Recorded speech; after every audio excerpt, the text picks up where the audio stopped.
En principio se podría establecer un tema muy complejo, ya que a nuestros conceptos nos pareciera muy complicado, pero entrando a profundidad del texto, se puede establecer desde un punto de vista muy pertinente y no tan común las teorías de la situación actual de muchos países, exponiendo las instituciones políticas las cuales influyen en muchas ocasiones del éxito o del fracaso de una nación, resaltando ejemplos históricos, sobresaliendo la política interna o estas instituciones como por ejemplo las consecuencias del periodo colonial en América Latina.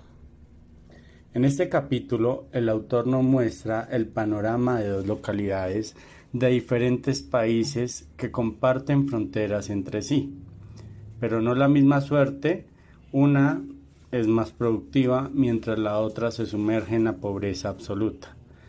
Este texto nos indica las causas del fracaso no por las condiciones geográficas, por las instituciones implementadas en el país de estas épocas coloniales, pues de la siguiente manera.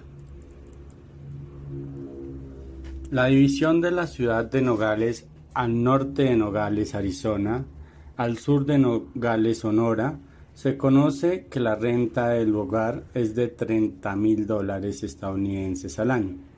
Muchos de los residentes son mayores de 75 años y tienen acceso al programa de asistencia sanitaria médicamente.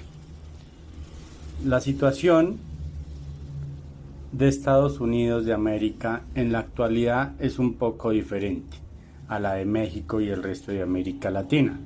Por las instituciones políticas creadas a partir de la llegada de los españoles, en América estos crearon una época de colonización con instituciones políticas exclusivas, que solo enriquecían la corona española, pero debilitaron al pueblo indígena explotándolos, saqueándolos, sometiéndolos a cualquier clase de vejámenes y conductas en contra de los derechos humanos. Establecieron políticas implementadas por colonizadores, trayendo con ellos una declive en la sociedad que aún en la actualidad se observan en América Latina. De esta manera intentaron colonizar a los ingleses en contra de los Estados Unidos, pero fracasaron por la resistencia indígena y en varias oportunidades donde tuvieron que llegar al punto de convivir con las comunidades indígenas, implementando no todo democráticas, pero con derechos políticos mucho más amplios que los implementados por los españoles, permitiendo que la población indígena no fuera tan vulnerable como la de América Latina. En cuanto a los distintos ejemplos que han surgido a lo largo de la historia, como resalta en el capítulo, la situación actual de los países no cambia nada. Ejemplo: procesos constitucionales desde periodos coloniales en Estados Unidos y América hasta tiempos de ahora. En la actualidad los americanos han logrado mantener sus políticos de una forma coherente y que hace crecer el Estado, mientras que el Estado americano se ha visto débilmente por la corrupción desde tiempos atrás. Otro gran ejemplo que trae es las entidades bancarias. Desde inicios del siglo XX, Estados Unidos poseía al menos unos 27,000 instituciones bancarias y México solo tenía 42. Esto trajo consigo que los bancos cobraran intereses que desearan a los que necesitaran sus servicios, mientras que Estados Unidos por competencia entre bancas.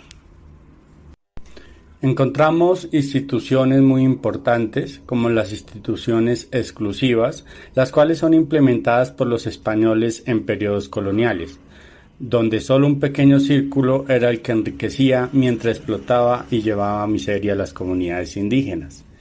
Encontramos también las instituciones inclusivas. Estas son las que permiten la vinculación de la población dentro de los programas, incentivando a la población a la prosperidad, proporcionándole garantía de derechos individuales y colectivos. Capítulo 2. Teorías que no funcionan. Esta busca explicar la desigualdad en el mundo. A lo largo del tiempo, países que han sido más ricos y los más pobres no han variado mucho. Son siempre los mismos, no necesariamente son inalterables o inmutables. La mayor parte de la desigualdad surge después de la Revolución Industrial. ¿Cómo se explican las diferencias de la prosperidad económica entre diferentes países?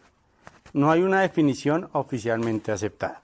Se presentan argumentos para creer en posibles hipótesis, pero luego son rebatidos con ejemplos concretos de diferentes países. Se reafirma constantemente que la desigualdad debe ser instituciones y su forma de instauración. La hipótesis popular nos habla de la geografía, esa gran brecha entre países ricos y los países pobres, a los cuales se deben las diferencias geográficas. Algunos, con clima tropical, son más pobres que los climas templados.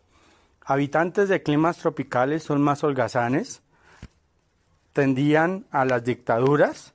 Se contradice con ejemplos como Singapur, Malasia o Botsuana. Argumentos adicionales nos dan a entender que las enfermedades tropicales tienen consecuencias adversas para la productividad del suelo y no es apto para la agricultura. Alguna refutación de estos argumentos nos habla, por ejemplo, de las enfermedades que se establecen consecuencias de un gobierno mal planificado, la consecuencia de la pobreza. Nos habla que Inglaterra también fue insalubre en el siglo XIX, pero el gobierno invirtió y lo superó. El suelo improductivo no tiene una suficiente influencia en la improductividad. La desigualdad radica precisamente en la frontera. Tenemos otro ejemplo vasto que es entre Estados Unidos y México.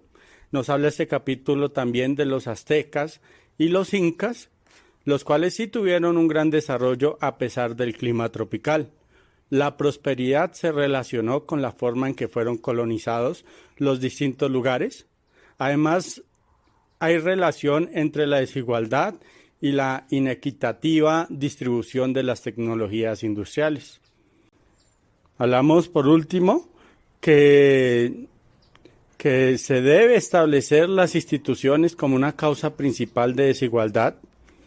Nos da un ejemplo como Corea del Norte y del Sur. Sus diferencias no podían ser causa de la desigualdad, ya que en un principio eran desiguales. Son una consecuencia de la institucionalidad que estableció en cada mitad del país. Hay otro ejemplo, la República del Congo, los cuales no adoptaron tecnología que llegaron desde Europa, Portugal, porque no tenían incentivos para hacerlo, debido a que el gobierno inexistente pues debía la posibilidad de que su actividad económica fuera expropiada o gravada con impuestos. Además, para el rey de esta época era mucho más rentable el comercio de los esclavos. Otras formas de pensar en la influencia de la cultura nos habla de la cultura nacional, influencia de la cultura inglesa en los diferentes países que fueron conquistados, explica su prosperidad económica.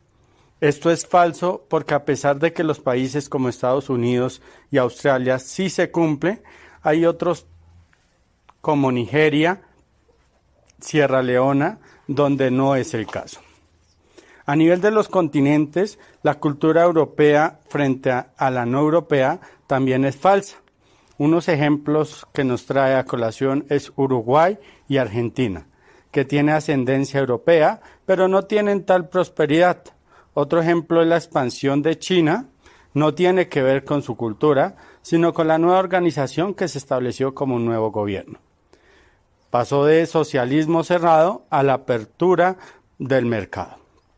La hipótesis de la ignorancia y desigualdad se debe a que no sabemos cómo hacer un país pase de ser pobre a ser rico. Las fallas de aplicar modelos económicos adecuados, aquí llamados los famosos fallos de mercado, que no existen circunstancias para empresas se asisten e individuos consuman adecuadamente. Países son pobres porque tienen muchas fallas de mercado.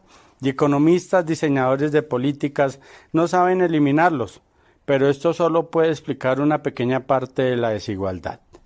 En conclusión, para comprender la desigualdad es necesario comprender no solo los factores económicos, sino también los factores políticos.